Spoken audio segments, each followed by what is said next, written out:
Good morning students, मैं हूं आमिर और मैं आपको पढ़ा रहा हूं क्वाड्रेटिक इक्वेशन। अब तक आपके पास क्वाड्रेटिक इक्वेशन का पार्ट 5 पहुंच चुका है। आज हम पढ़ाएंगे पार्ट 6। पार्ट नंबर 5 में हमने क्वाड्रेटिक इक्वेशन का एक्सरसाइज 4.3 के क्वेश्चन नंबर 7 तक आपको करा दिया था। आइए देखते हैं आगे के question. Question number 8। Question number 8 में कहा गया है A train travels 360 km at a uniform speed. A train travels 360 km at a uniform speed. तो सपोज ट्रेन पॉइंट A से पॉइंट B तक जा रही है और ये जर्नी है 360 किलोमीटर की एट आ यूनिफॉर्म स्पीड। तो सपोज ट्रेन की जो स्पीड है वो है x किलोमीटर पर आवर। और अगर ट्रेन को सपोज A से B जाने में जो टाइम लग रहा है दैट इज t आवर्स, ये हमने ले लिया है। Let the speed of the train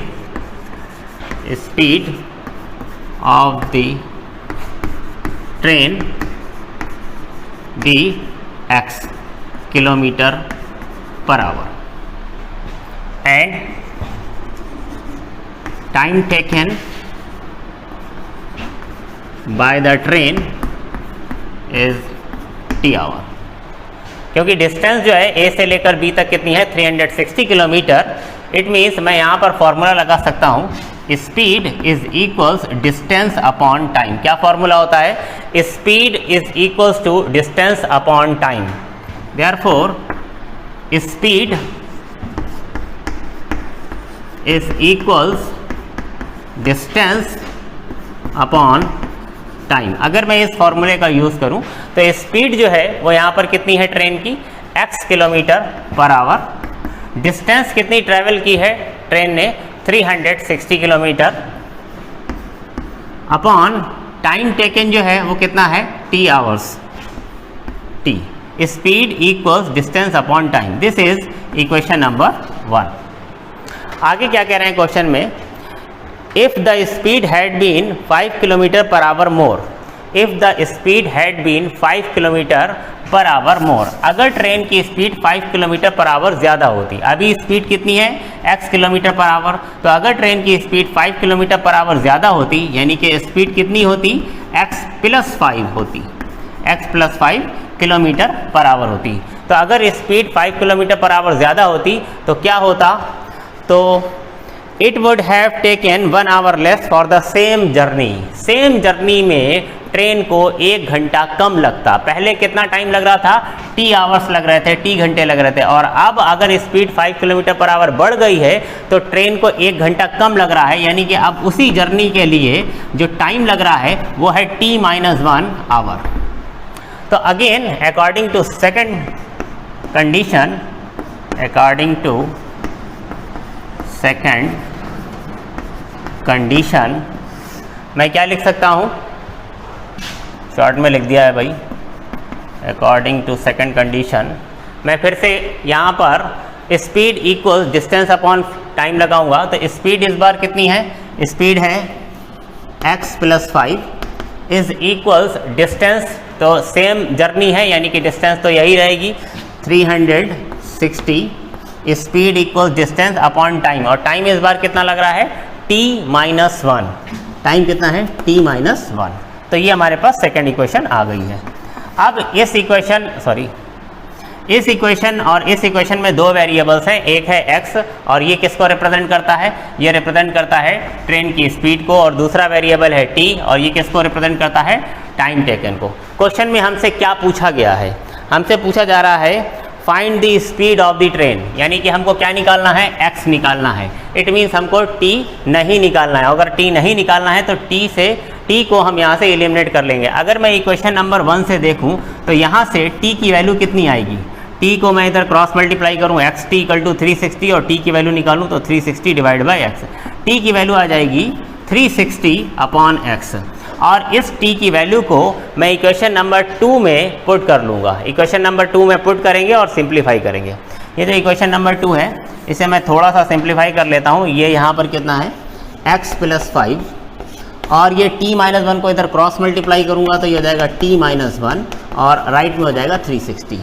अब मैं t के प्लेस पर क्या पुट करूँगा, t के प्लेस पर मैं रखूँगा 360 अपॉन x। यहाँ पर t के प्लेस पर 360 अपॉन x रखेंगे और इसको सॉल्व करेंगे। तो पुट इन इक्वेशन 2, और इक्वेशन 2 मैं किसको बोल रहा हूँ, ये दिस इज इक्वेशन नंबर 2। यहाँ पर मैं पुट करूँगा तो ये होगा x प्लस 5 और t के प्लेस पर मुझे क्या पुट करना है, t के प्लेस पर मुझे रखना है 360 अपॉन x। तो ये हो जाएगा 360 upon x minus 1 is equals to 360।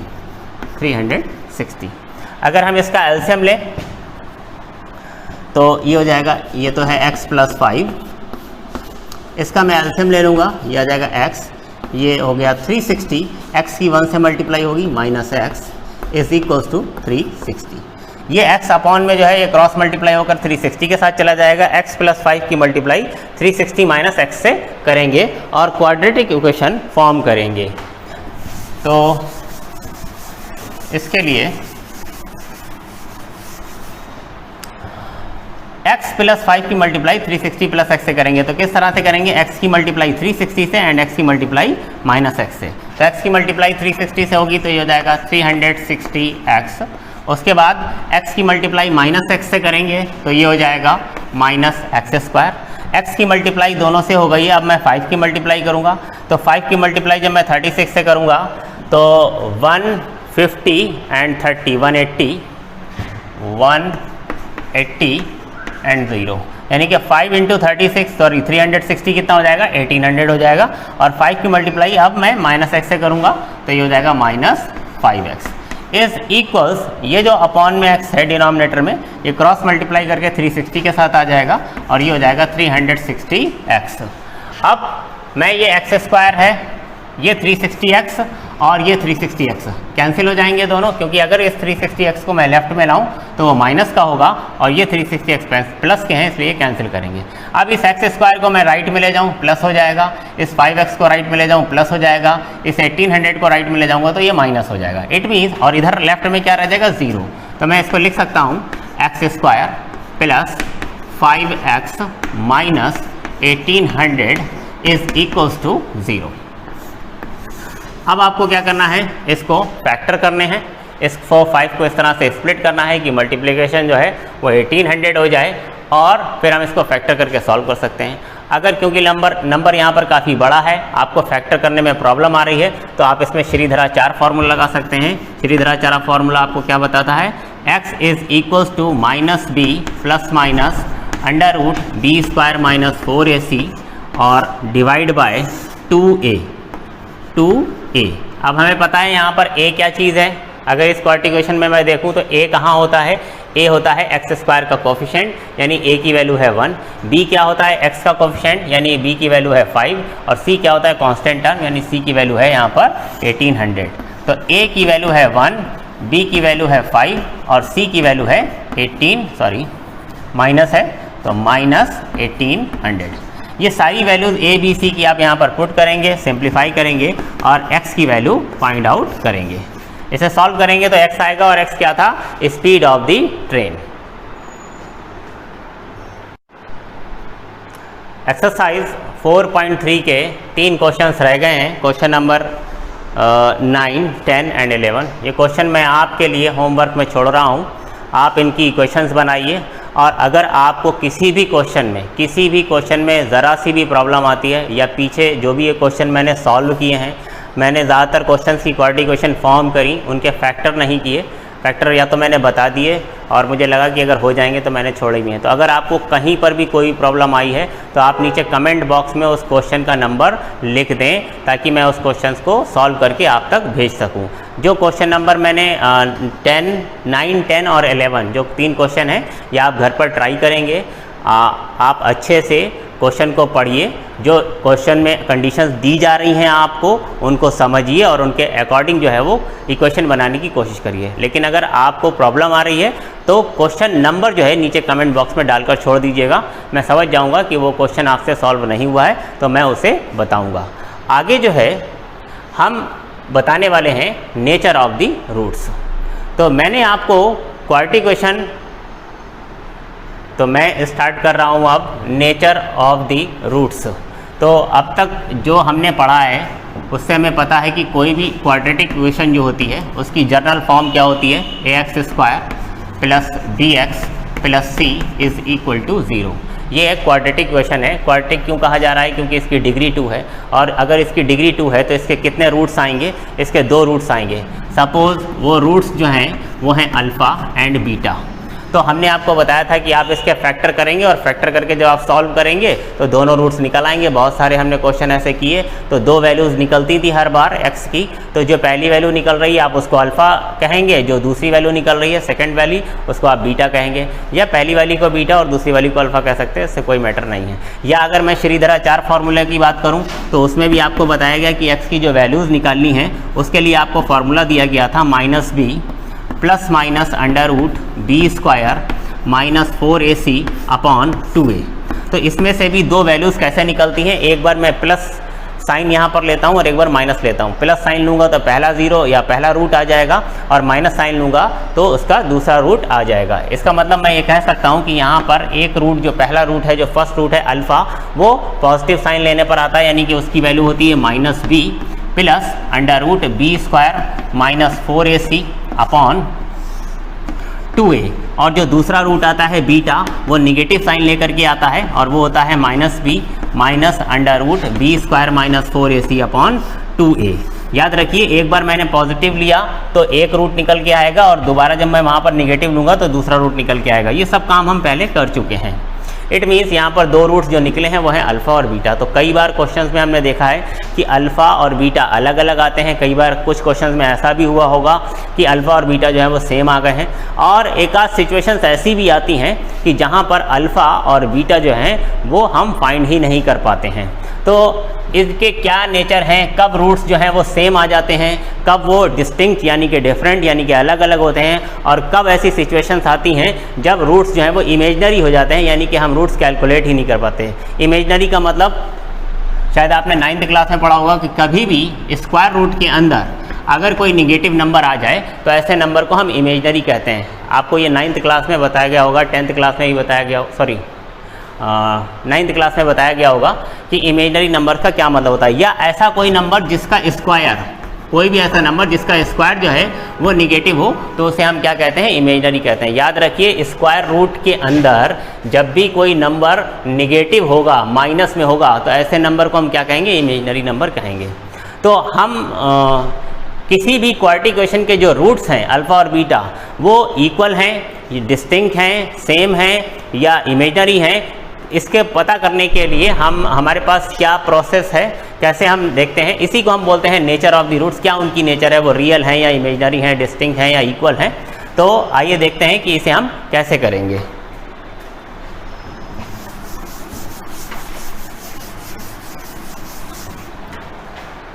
तो इस क्वाड्रेटिक फार्मूला में ये जो अंडर रूट, ये जो b² माइनस 4ac है, इसको हम कहते हैं डिस्क्रिमिनेंट। डिस्क्रिमिनेंट होता है b² माइनस 4ac। ये जो b² माइनस 4ac इस फार्मूले में, ये जो क्वांटिटी b² माइनस 4ac है, इसको बोला जाता है डिस्क्रिमिनेंट, और इसको हम d से डिनोट करते हैं। तो अगर इस d की वैल्यू b² माइनस 4ac की वैल्यू जो है वो 0 हो जाए, ज़रा सोच कर देखिए, अगर b² माइनस 4ac 0 हो जाए तो फिर यहाँ पर क्या होगा, -b प्लस -0 अपॉन 2a होगा। क्योंकि इस b² माइनस 4ac की वैल्यू 0 हो जाए तो √0 भी क्या आएगा, 0 आएगा। तो अब मैं -b में 0 ऐड करूँ या -b में 0 सब्ट्रैक्ट करूँ, ये -b ही रहने वाला है, यानी कि x के जो 2 रूट आएंगे वो क्या आएंगे, -b प्लस 0 अपॉन 2a, और जो दूसरा रूट आएगा वो आएगा -b माइनस 0 अपॉन 2a।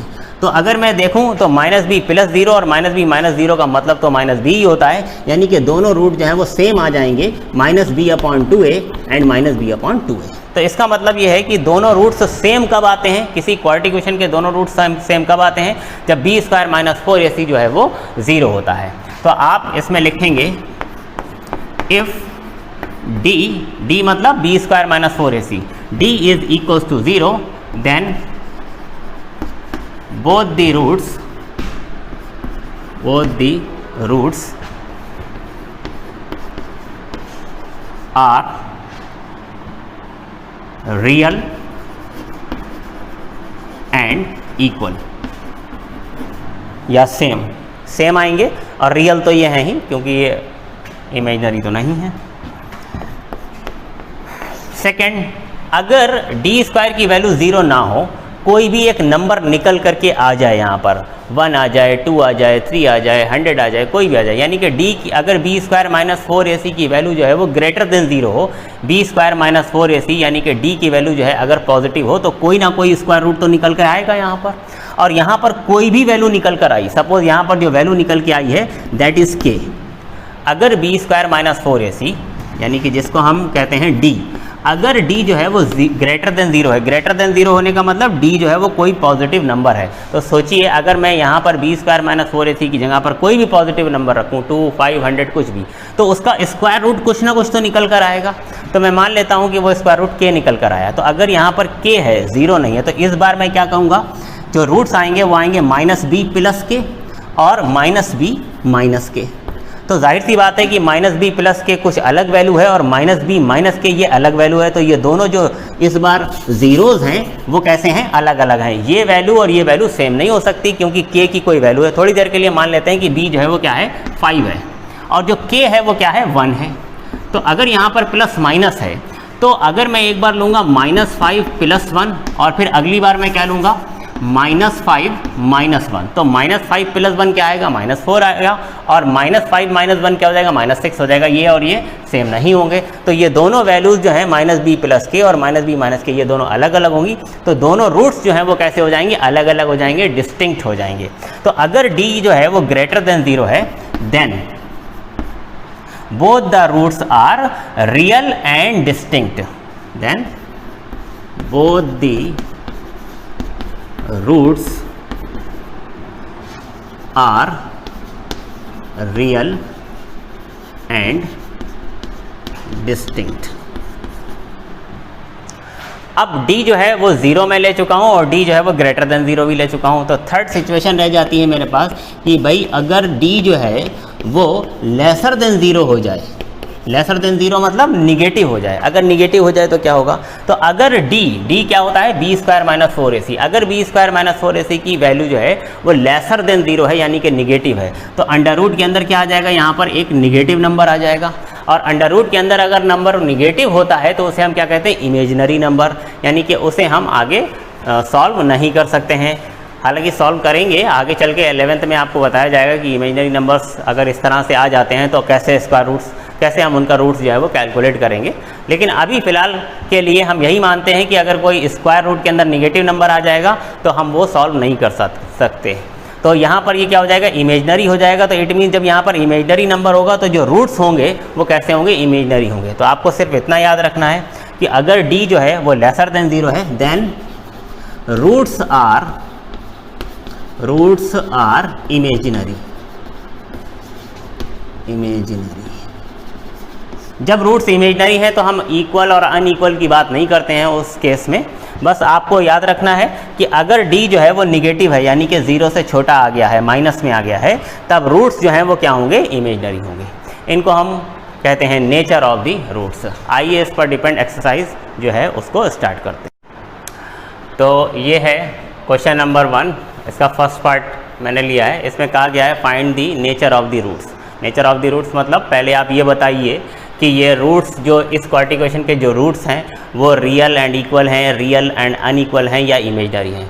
और अगर ये रूट्स रियल हैं तो इट मीन्स वो फाइंड किए जा सकते हैं। तो अगर रूट्स रियल आ रहे हों तो फिर आप उसको फाइंड करिए। और रूट्स कैसे फाइंड करे जाते हैं आपको बताया गया, उसके 3 मेथड हैं। चाहे तो आप इसके फैक्टर करके रूट्स निकाल लीजिए, या फिर आप क्वाड्रेटिक फार्मूला लगा करके निकाल लीजिए, और या फिर कंप्लीटिंग द स्क्वायर मेथड, जो भी आपको ठीक लगे। लेकिन पहले देखते हैं कि क्या ये रियल हैं। तो रियल रूट्स फाइंड करने के लिए अभी मैंने आपको बताया कि हम क्या निकालेंगे, d निकालेंगे।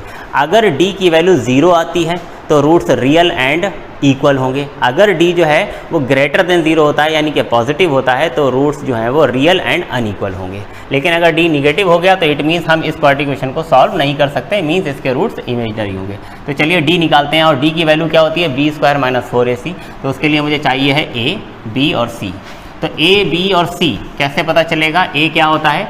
एक्स स्क्वायर का जो कोफिशिएंट होता है उसे हम ए कहते हैं, एक्स का जो कोफिशिएंट होता है उसे हम बी कहते हैं, मीन्स -3, और जो कांस्टेंट टर्म होता है वो क्या होता है? हमारा सी होता है। तो इट मीन्स ए जो है वो 2 है, बी -3 और सी 5 है। अब मैं डी की वैल्यू निकालता हूँ, तो डी की वैल्यू होती है बी स्क्वायर -4ac। बी की वैल्यू कितनी है? बी की वैल्यू है -3, और -3 का मैं स्क्वायर कर लूँगा, -4 इंटू ए की वैल्यू कितनी है? ए की वैल्यू है 2, और सी की वैल्यू कितनी है? सी की वैल्यू है 5। अगर मैं इसको सिंप्लीफाई करूँ तो -3 का स्क्वायर कितना हो जाता है? 9, और ये है -4 इंटू 2 8, 8 इंटू 5 40, तो 9 - 40 कितना आ जाएगा? माइनस का 31 आ जाएगा। डी की वैल्यू जो आई है वो क्या आई है? -31। तो माइनस आया है यानी कि नेगेटिव आया है, it means D is lesser than 0। और अभी अभी आपको बताया गया कि अगर डी जो है वो लेसर देन 0 है तो इसका मतलब क्या होता है? Roots are imaginary. अगर रूट्स इमेजिनरी है मीन्स हम इसको फाइंड नहीं कर सकते हैं। तो बस यही हमारा आंसर है। आइए देखते हैं नेक्स्ट क्वेश्चन। ये इसका सेकंड पार्ट है, इसमें भी हमें nature of the roots find करनी है। तो उसके लिए मैंने पहले ए बी सी लिख लिया है। ए कितना हो गया है? 3, बी कितना हो गया है? -4√3, और सी कितना है? 4। तो सबसे पहले हम क्या करेंगे? डी निकालेंगे। D means B square -4ac। तो बी की वैल्यू कितनी है? बी है -4√3, और इसका मुझे क्या करना है? स्क्वायर करना है। इसके बाद -4ac, ए की वैल्यू कितनी है? 3, और सी की वैल्यू कितनी है? 4। तो माइनस का स्क्वायर करेंगे तो प्लस हो जाएगा, लेकिन 4√3 का स्क्वायर क्या होगा? तो ध्यान दीजिए, √3 का स्क्वायर क्या होता है? 3। √3 का स्क्वायर कितना हो जाता है? 3, और 4 का स्क्वायर क्या होता है? 16। तो 16 की जब 3 से मल्टीप्लाई होगी तो 16 3 ज़ा 48। इसके बाद ये है माइनस। अब 4 3 ज़ा 12 एंड 12 4 ज़ा 48। तो 48 - 48 इज इक्वल्स टू 0। इसका मतलब यह है कि डी जो है वो 0 है, या अगर डी 0 आ रहा है तो इसका क्या मतलब होता है कि रूट्स जो हैं वो कैसे होंगे? Roots are real and equal. Real and equal. आइए देखते हैं नेक्स्ट क्वेश्चन। क्वेश्चन नंबर 1 का थर्ड पार्ट आप घर पर ट्राई करेंगे। क्वेश्चन नंबर 2 में ये फर्स्ट पार्ट मैंने लिया है, और इसमें कहा गया है क्वेश्चन नंबर 2 में कि find the value of K if this quadratic equation has equal roots. मतलब हमको ऑलरेडी बता दिया गया है कि ये जो क्वाड्रेटिक इक्वेशन है इसके रूट्स कैसे हैं? इक्वल हैं। और कहा जा रहा है कि फाइंड द वैल्यू ऑफ के। तो आपको इस इक्वेशन के बारे में क्या बताया गया? कि इसके रूट्स इक्वल हैं। और हमने आपको थोड़ी देर पहले बताया था कि रूट्स इक्वल कब होते हैं? जब डी की वैल्यू कितनी होती है? 0 होती है। तो इट मीन्स हमें ये पता चल गया कि इस क्वाड्रेटिक इक्वेशन के लिए जो डी है, मीन्स जो इसका डिस्क्रिमिनेंट है वो कितना है? 0 है। और डिस्क्रिमिनेंट क्या होता है? Discriminant is B square -4ac and this is equals to 0। या हम यहाँ पर लिख सकते हैं सिंस रूट्स आर, चलिए लिख ही देते हैं, सिंस रूट्स आर इक्वल। ये गिवन है हमको कि रूट्स इक्वल हैं, इसलिए मैंने क्या लिया है? डिस्क्रिमिनेंट इक्वल टू 0 ले लिया है। अब इसमें ए बी सी की वैल्यू पुट कर दीजिए। बी की वैल्यू क्या है? तो x का जो कोफिशिएंट है वही b होता है। इट मीन्स b की वैल्यू जो है वो k है। मैं यहाँ पर रखूँगा k -4। a की वैल्यू क्या है? तो एक्स स्क्वायर का कोफिशिएंट a होता है, मीन्स ये हो जाएगा 2, और c क्या होता है? कांस्टेंट टर्म, मीन्स यहाँ आ जाएगा 3 इज इक्वल टू 0। तो मेरे पास क्या आया है? के स्क्वायर। इसकी मैं मल्टीप्लाई करूँ, 4 2 ज़ा 8 एंड 8 3 ज़ा 24। 24 को मैं राइट में ले जाऊँगा तो ये हो जाएगा +24। स्क्वायर इधर से हटाएंगे, 24 का स्क्वायर रूट आएगा। याद रखिए, जब भी आप यहाँ पर स्क्वायर रूट लेते हैं तो यहाँ पर हमको प्लस और माइनस लगाना होता है, ठीक है। तो 24 को अगर मैं फैक्टराइज करूं, 24 को अगर मैं फैक्टर करूं तो 2 से 12, 2 से 6, 2 से 3 और 3 से 1। तो 2 का सिर्फ एक पेयर बना है, यानी कि सिर्फ ये जो पेयर है इसकी वजह से एक 2 बाहर आ जाएगा। ये 2 और 3, 2 × 3 यानी कि 6 जो है वो अंदर रहेगा। तो मैं इसको लिख सकता हूँ प्लस माइनस, एक 2 मैंने बाहर ले लिया है और स्क्वायर रूट के अंदर रह गया है ये वाला 2 और ये वाला 3, मतलब 2 × 3 6। तो ये हमारा आंसर है। आइए देखते हैं इसका सेकेंड पार्ट। ये इक्वेशन दी गई है, इसमें भी कहा गया है कि इसके रूट्स जो हैं वो कैसे हैं, इक्वल हैं। तो पहले तो हम इसे ज़रा जनरल फॉर्म में, या ये कहना चाहिए कि स्टैंडर्ड फॉर्म में जो है वो कन्वर्ट कर लें। तो पहले मैं इसकी मल्टीप्लाई कर लेता हूँ। ये हो जाएगा x into x x square के साथ में है, और इस के एक्स की जब मैं -2 से मल्टीप्लाई करूँगा तो ये हो जाएगा -2kx और प्लस आगे क्या है 6 इज इक्वल टू 0। तो अब ये स्टैंडर्ड फॉर्म में आ गई है क्वाड्रेटिक इक्वेशन। अगर मैं कंपैरिजन करूँ यहाँ पर तो a की वैल्यू जो है, कंपैरिजन किससे, जनरल फॉर्म से। जनरल फॉर्म क्या होती है, ax square plus bx plus c is equal to 0। तो यहाँ पर a की वैल्यू कितनी है k, b की वैल्यू कितनी है, x का जो कोफिशिएंट होता है, x के साथ जो होता है वो b होता है। तो यहाँ पर x का जो कोफिशिएंट है दैट इज -2k और c की वैल्यू कितनी है 6। अब क्योंकि इस इक्वेशन के जो रूट्स हैं वो इक्वल हैं, यानी कि d जो है वो क्या होगा, यहाँ पर 0 होगा। d मतलब b square minus 4ac is equal to 0। तो b की वैल्यू क्या है, b की वैल्यू है -2k, तो -2k इसका स्क्वायर माइनस 4ac, तो 4a की वैल्यू कितनी है k और c की वैल्यू कितनी है 6। इसको हम सॉल्व करेंगे तो -2k स्क्वायर कितना हो जाएगा 4k square minus 4 into k into 6, तो 6 4 24k is equal to 0। Sorry यहाँ पर इक्वल टू 0 लगाना है। अब इसमें और इसमें मुझे कुछ कॉमन दिखाई दे रहा है। देखिए यहाँ पर 4 और यहाँ पर 24 है तो 4 कॉमन आएगा, k स्क्वायर और k में मैं k कॉमन ले सकता हूँ। इट मीन्स मैं यहाँ से कॉमन ले लूँगा 4k। अगर यहाँ से 4 और k मैंने कॉमन निकाल लिया है तो यहाँ पर बचेगा k माइनस 4 6 24 और k तो बाहर कॉमन आ गया इज इक्वल टू 0। अब 4k और k माइनस 6 का यहाँ पर प्रोडक्ट है और दिस इक्वल टू 0, मतलब फैक्टराइज हो गया है ये। तो अगर मैं 4k इक्वल टू 0 लूँगा, अगर मैं 4k इक्वल 0 लूँगा तो k की वैल्यू क्या आ जाएगी, 0 आ जाएगी। और अगर मैंने k माइनस 6 इक्वल टू 0 ले लिया, k minus 6 is equal to 0 लिया तो k की वैल्यू कितनी आ जाएगी, 6 आ जाएगी। यानी कि k के दो वैल्यूज़ k की हो सकती हैं। k की वैल्यू जो है वो 0 भी हो सकती है और k की वैल्यू 6 भी हो सकती है। लेकिन ज़रा सोचिए, अगर मैंने k की वैल्यू 0 ले ली तो ये पूरा टर्म जो है वो क्या हो जाएगा, एलिमिनेट हो जाएगा और 6 इज इक्वल टू 0 आ जाएगा। तो इसका मतलब ये है कि k इक्वल टू 0 को मुझे क्या करना है, अवॉइड करना है। मैं सिर्फ यहाँ पर k इक्वल टू 6 लूँगा। आइए देखते हैं नेक्स्ट क्वेश्चन। इस क्वेश्चन में कहा गया है, is it possible to design a rectangular mango grove whose length is twice its breadth and area is 800 metre square, if so then find it।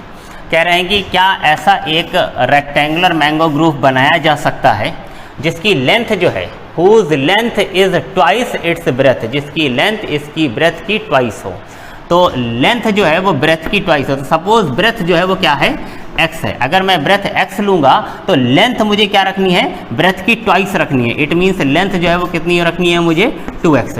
और इसके साथ साथ इस रेक्टेंगुलर ग्रूव का जो एरिया है वो कितना है, कितना होना चाहिए, 800। इसका एरिया जो है वो कितना होना चाहिए, 800 मीटर स्क्वायर होना चाहिए। कह रहे हैं कि क्या ऐसा पॉसिबल है, इज इट पॉसिबल। तो अगर मैं इसकी इक्वेशन बनाऊँ तो क्या आएगी, late breadth is x meter, then length be 2x, क्योंकि हमें लेंथ जो है वो ब्रेथ की ट्वाइस रखनी है। अगर ये रेक्टेंगुलर ग्रूव है तो फिर इसका एरिया क्या होगा, लेंथ इंटू ब्रेथ। तो एरिया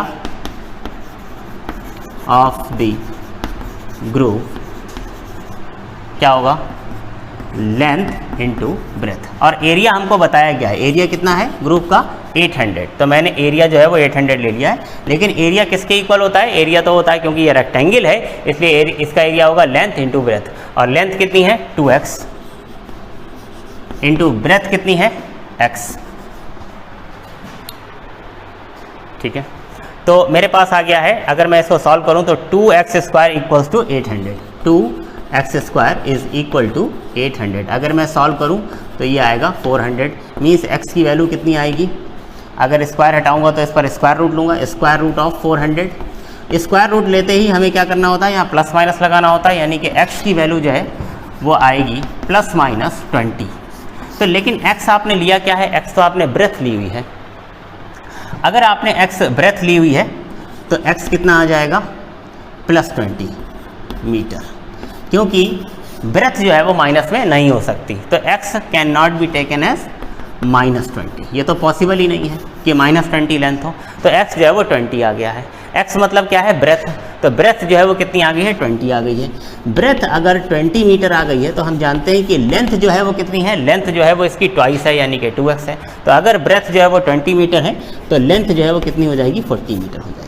अब ज़रा सोच कर देखिए, एक रेक्टेंगल है जिसकी लेंथ जो है वो कितनी है, 40, और ब्रेथ जो है वो कितनी है, 20, तो इसका एरिया क्या होगा, length into breadth, 40 into 20, 40 into 20 means 800। तो यस, इट इज़ पॉसिबल था, इसीलिए मैंने इसको कैलकुलेट किया। लेकिन इसको इस तरह से सॉल्व करने की बजाय, क्योंकि मुझे ये चेक करना था कि ये पॉसिबल है या नहीं, तो इसके लिए हम क्या करेंगे, क्योंकि जैसे ही यहाँ पर क्वाड्रेटिक इक्वेशन फॉर्म हुई थी 2x² इज इक्वल टू 800, ये जो क्वाड्रेटिक इक्वेशन फॉर्म हुई थी, अगर ये क्वाड्रेटिक इक्वेशन सॉल्व हो सकती है, मींस इसके रूट्स इमेजिनरी हैं या रियल हैं, ये चेक करने के लिए हमें ये ज़रूरी नहीं था कि हम इस पूरी इक्वेशन को सॉल्व करें। इसे चेक करने के लिए हमने अभी इससे पहले आपको एक मेथड बताया था कि आप इसका डिस्क्रिमिनेंट निकालिए, वो डिस्क्रिमिनेंट 0 आ रहा है या 0 से बड़ा आ रहा है तो फिर हम इस इक्वेशन को सॉल्व कर सकते हैं, यानी इसके रूट्स जो हैं वो रियल होंगे, इसलिए हम उसे फाइंड कर सकते हैं। लेकिन अगर डिस्क्रिमिनेंट d की वैल्यू जो है वो लेस देन 0 आती है तो फिर हम क्या करेंगे, क्या कह देंगे कि ये क्वाड्रेटिक इक्वेशन के रूट्स जो हैं वो इमेजिनरी हैं, यानी कि हम उसको सॉल्व नहीं कर सकते, यानी कि जो कंडीशन है वो पॉसिबल नहीं है। लेकिन फिलहाल यहाँ पर रियल था इसीलिए मैंने सॉल्व कर दिया है। आइए देखते हैं इसका नेक्स्ट पार्ट। ये है क्वेश्चन नंबर 4। इसमें ये कंडीशन दी गई है और कहा जा रहा है, पूछा जा रहा है इसमें भी, is this situation is possible, if possible then find their present age. क्या कहा गया है देखते हैं। कहा जा रहा है the sum of the ages of 2 friends is 20। 2 friends हैं, उनकी एजेस का जो सम है वो कितना है, 20 है। एंड 4 years एगो, 4 साल पहले, the product of their edges, 4 साल पहले उनकी एजेस का जो प्रोडक्ट है दैट वाज 48, वो कितना था, 48 था। तो हमसे पूछा जा रहा है is this situation is possible, क्या ये सिचुएशन पॉसिबल है, if so find their present age. अगर ऐसा पॉसिबल है तो उनकी प्रेजेंट एज फाइंड करिए। ज़रा इस पर पहली लाइन पर ध्यान दीजिएगा, जो 2 फ्रेंड हैं उनकी एजेस का सम हमको बताया गया है 20। 2 फ्रेंड्स हैं, उनकी एज को जब ऐड किया गया तो सम कितना आ रहा है, 20 आ रहा है। तो लेट, अगर इसमें से मैं एक फ्रेंड की एज x ले लूं तो फिर दूसरे वाले की एज ऑटोमेटिकली क्या हो जाएगी, 20 - x हो जाएगी। तो let their ages be x and 20 - x years. ये मैंने ईयर्स में उनकी एजेस ले ली हैं। तो अब मुझसे क्या कहा गया है, 4 years एगो, 4 साल पहले। तो 4 साल पहले आप मुझे बताइए क्या होगा, 4 years एगो देयर एजेस विल बी, उनकी एजेस क्या होंगी भाई, अभी उनकी प्रेजेंट में एज क्या है, x एंड 20 - x है। तो 4 साल पहले उनकी एज क्या होगी, 4 साल पहले जिसकी एज, अभी जिसकी एज x है, 4 साल पहले उसकी एज जो होगी वो क्या होगी, x - 4 होगी।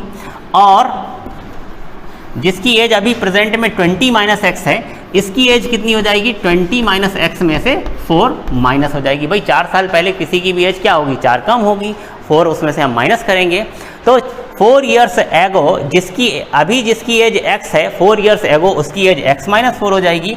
और अभी जिस फ्रेंड की एज 20 - x है, 4 years एगो उसकी एज कितनी हो जाएगी, 20 - x में से मैंने 4 और माइनस कर दिया है। अब इनका जो प्रोडक्ट हमको बताया जा रहा है, क्या कहा जा रहा है कि 4 years एगो the product of their edges, 4 साल पहले उनकी एजेस का जो प्रोडक्ट है दैट वाज 48, 4 साल पहले इनकी एजेस का प्रोडक्ट। तो देन अकॉर्डिंग टू क्वेश्चन मैं क्या कहूँगा, इनकी एजेस का प्रोडक्ट यानी कि x - 4 मल्टीप्लाई 20 - x - 4, ये प्रोडक्ट हो गया और ये हमको कितना बताया गया, 48। ज़रा इसको सिंप्लीफाई करते हैं, दिस इज x - 4 और ये 20 - 4 कितना हो गया, 16 - x इज इक्वल टू 48। अगर इसकी मल्टीप्लाई करूंगा तो मुझे क्या मिलेगा, एक क्वाड्रेटिक इक्वेशन मिल जाएगी। तो मल्टीप्लाई करते हैं, x की 16 से x की x से, तो ये हो जाएगा 16x - x²। उसके बाद 4 की 16 से और 4 की x से, तो -4 × 16 -64 और -4 × -x plus 4x is equal to 48। इस माइनस एक्स स्क्वायर को, ये माइनस का एक्स स्क्वायर है, मैंने यहाँ पर लिख लिया है माइनस एक्स स्क्वायर, ये 16x है और ये 4x है, दोनों ही प्लस में है तो ये हो जाएगा प्लस 20x। इसके बाद ये 64 है माइनस में और ये 48 मैं इधर ले आऊँगा, ये भी माइनस में हो जाएगा। तो minus 64 and minus 64 and minus 48, तो ये हो जाएगा 112 इज इक्वल टू 0। अगर मैं माइनस से पूरी क्वाड्रेटिक को मल्टीप्लाई करूँ तो ये हो जाएगा एक्स स्क्वायर, ये माइनस था, माइनस से मल्टीप्लाई कर रहा हूँ पूरी इक्वेशन को तो ये प्लस में हो जाएगा, ये हो जाएगा माइनस का 20x और ये हो जाएगा minus minus plus 112 is equal to 0। देख लीजिएगा कहीं पर कोई कैलकुलेशन में मिस्टेक ना हुई हो। फिलहाल ये क्वाड्रेटिक इक्वेशन मेरे पास आ गई है। अगर ये सिचुएशन जो गिवन है जिससे मैंने ये क्वाड्रेटिक इक्वेशन फॉर्म करी, ये क्वाड्रेटिक इक्वेशन मैंने कहाँ से फॉर्म करी है? इस सिचुएशन, इस गिवन सिचुएशन से फॉर्म की है। अगर ये सिचुएशन पॉसिबल होगी तो ये क्वाड्रेटिक इक्वेशन सॉल्व होगी, इसके रूट्स निकलेंगे और वो रूट्स कैसे होंगे? रियल होंगे। लेकिन अगर ये सिचुएशन पॉसिबल नहीं होगी तो इस क्वाड्रेटिक इक्वेशन के रूट्स नहीं निकल सकते, वो कैसे आएंगे? इमेजिनरी आएंगे। तो अब इसको सॉल्व करने से पहले मैं पहले इसका डिस्क्रिमिनेंट निकाल के ये चेक करता हूँ कि इसके रूट्स जो हैं वो रियल हैं या इमेजिनरी हैं। तो उसके लिए क्या करना होता है मुझे? उसके लिए हम इसका डिस्क्रिमिनेंट जो है वो कैलकुलेट करेंगे, सिर्फ डिस्क्रिमिनेंट। अगर डिस्क्रिमिनेंट 0 या पॉजिटिव आता है तभी मैं इस इक्वेशन को आगे सॉल्व करूंगा। अगर डिस्क्रिमिनेंट निगेटिव आ जाता है इसका मतलब इसे सॉल्व ही नहीं किया जा सकता, तो मैं बोल दूंगा कि this situation is not possible. तो यहाँ पर अगर मैं देखूँ तो a की वैल्यू मेरे पास कितनी है? 1, b की वैल्यू कितनी है? -20 और c की वैल्यू कितनी है? 112। डिस्क्रिमिनेंट क्या होता है? Discriminant d is b square minus 4ac। Value put करेंगे, b की वैल्यू कितनी है? -20, इसका स्क्वायर ले लेंगे। -4 into a into C, a की वैल्यू कितनी है? 1 और c की वैल्यू कितनी है? 112। 20 स्क्वायर ये कितना हो जाएगा? 400 माइनस 4 की 112 से मल्टीप्लाई करेंगे तो 100 इंटू 4 400 एंड 12 4 द 48, तो कितना हो जाएगा? 448। इट मीन्स ये माइनस का 48 आ गया है। डिस्क्रिमिनेंट जो d की वैल्यू आई है वो क्या आई है? -48, यानी कि डिस्क्रिमिनेंट जो है वो निगेटिव है, इट मीन्स लेस देन 0 है। और अगर डिस्क्रिमिनेंट लेस देन 0 है means this equation has imaginary roots. Imaginary roots है मीन्स इसको सॉल्व नहीं किया जा सकता है। इसका मतलब यह है कि given situation is not possible. तो इस क्वेश्चन के आंसर में मैं क्या लिखूंगा? Given situation is not possible. अब एक बात मेरी बहुत ध्यान से सुन लीजिए, इस एक्सरसाइज का एक क्वेश्चन जो रह गया है वो आपका होमवर्क है, आप उसे ट्राई करेंगे। अगर कोई प्रॉब्लम आती है तो नीचे कमेंट बॉक्स में लिखेंगे। और ये आपका चैप्टर अब फिनिश हुआ है यहाँ पर। अब मैं आपको ये बताना चाह रहा हूँ कि आपके डेमो क्लासेस यहाँ से ओवर हो रहे हैं। अब अगर आपको आगे फर्दर स्टडी करनी है तो उसके लिए आपको हमें आकर के कांटेक्ट करना होगा हमारे साथ। हमें अपना व्हाट्सएप नंबर देना होगा, कोचिंग में आकर आपको अपना रजिस्ट्रेशन कराना होगा। रजिस्ट्रेशन कराने के लिए आप मुझे कभी भी किसी भी वक्त कॉल कर सकते हैं और मुझसे टाइम ले सकते हैं 9198869984 पर। ये मेरा मोबाइल नंबर है, इस पर आप मुझे कॉल कर सकते हैं, या फिर मेरा व्हाट्सएप नंबर है 9335985862। इस पर आप मुझे मैसेज करके अपना व्हाट्सएप नंबर दे करके भी रजिस्ट्रेशन करा सकते हैं। लेकिन आपको एक बार आकर के कोचिंग में रजिस्ट्रेशन फॉर्म लेना होगा, तो उसके लिए कम से कम एक बार तो आपको यहाँ पर आकर के मुझसे मिलना पड़ेगा। Thank you friends.